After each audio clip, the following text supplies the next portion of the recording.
ఎండిపోయిన రంగనాయక సాగర్ దగ్గరికి జిల్లా ఇన్ఛార్జి మంత్రి సిద్దిపేట అభివృద్ధిపై చర్చకు రావాలని, ప్రజల మధ్య సిద్దిపేట అంబేద్కర్ సర్కిల్లో చర్చకు సిద్ధమని బీఆర్ఎస్ యువజన విభాగం నాయకులు సాయి ప్రేమ్ అన్నారు.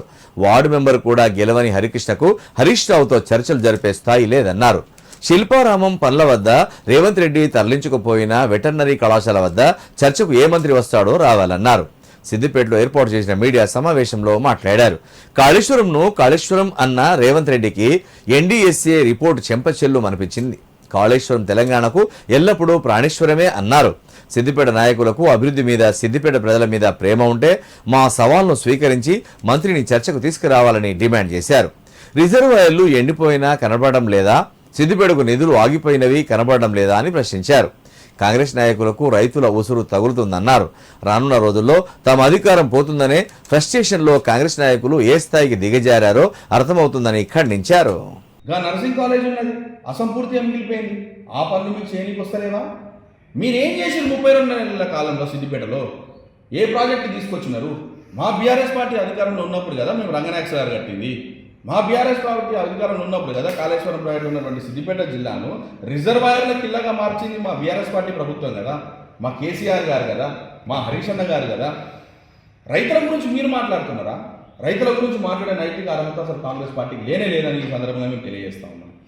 మరి ముఖ్యంగా మీరు విదేశీ పర్యటనల గురించి మీరు మాట్లాడుతూ ఉన్నారు. మీ Revanth Reddy world economic forum అని చెప్పేసి, విదేశీ పర్యటనలు అని చెప్పేసి, ఫుట్బాల్ మ్యాచ్ల కోసం అని చెప్పేసి ఇప్పటికి 12 సార్లు విదేశీ పర్యటనలు చేసింది సార్. మరి 12 సార్లలో తెలంగాణ రాష్ట్రానికి ఏ పెట్టుబడి తీసుకొని వచ్చిండు? ఎన్ని రూపాయల నిధులు తీసుకొచ్చిండు? గత సంవత్సరం జరిగినటువంటి వరల్డ్ ఎకనామిక్ ఫోరంకి అటెండ్ అయినటువంటి రేవంత్ రెడ్డి గారు తెలంగాణ రాష్ట్రానికి ఏం తీసుకొచ్చిర్రు?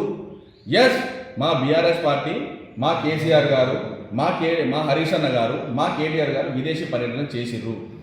హైదరాబాద్ బ్రాండ్ని పెంచినారు, టీ హబ్ ఏర్పాటు చేసినారు, ఇంక్యుబేటర్ సెంటర్స్ ఏర్పాటు చేసినారు. ఇలా హైదరాబాద్లో యాపిల్ లాంటి సంస్థలకు ప్రాంగణంలో మన హైదరాబాద్లో ఎస్టాబ్లిష్ చేస్తున్నారు అంటే అది మా బీఆర్ఎస్ పార్టీ చొరవ కాదా?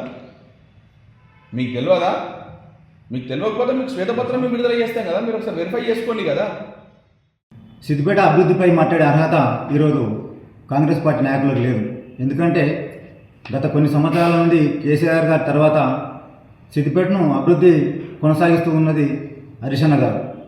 ఈరోజు పెద్ద నాయకుని అంటే పెద్దగా అయిపోతారని చెప్పేసి ఈరోజు మీరు పెద్ద పెద్ద మాటలు మాట్లాడుతున్నారు. మేము తస్మాత్ జాగ్రత్త కాంగ్రెస్ నాయకులారా, ఒళ్ళు దగ్గర పెట్టుకోవాలి. మేము అనుకుంటే బీఆర్ఎస్ కార్యకర్తలను తలుచుకుంటే సిద్దిపేటలో తిరగనీయకుండా చేస్తాం బిడ్డ.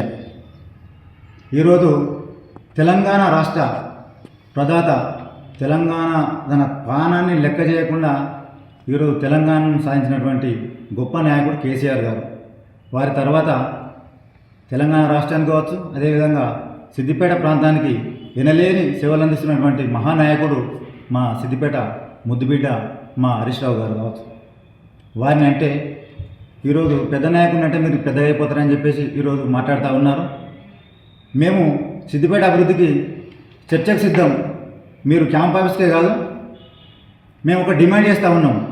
మీకు దమ్ముంటే ఈరోజు అర్ధాంతరంగా నిలిచిపోయినటువంటి ఈరోజు శిల్పారామం కావచ్చు, అదేవిధంగా 1000 పడకల హాస్పిటల్ కావచ్చు, దాదాపు మా కేసీఆర్ గారి సహకారంతో హరీష్ అన్న గారు దాదాపు 95% పనులు పూర్తి చేసి ఈరోజు బొక్కబొల్ల పడ్డట్టు మీ కాంగ్రెస్ పార్టీ అధికారంలోకి వస్తే కనీసమైన 32 నెలలు కావస్తున్నా కానీ ఇప్పటి వరకు తట్టడి మట్టిపోయాలి.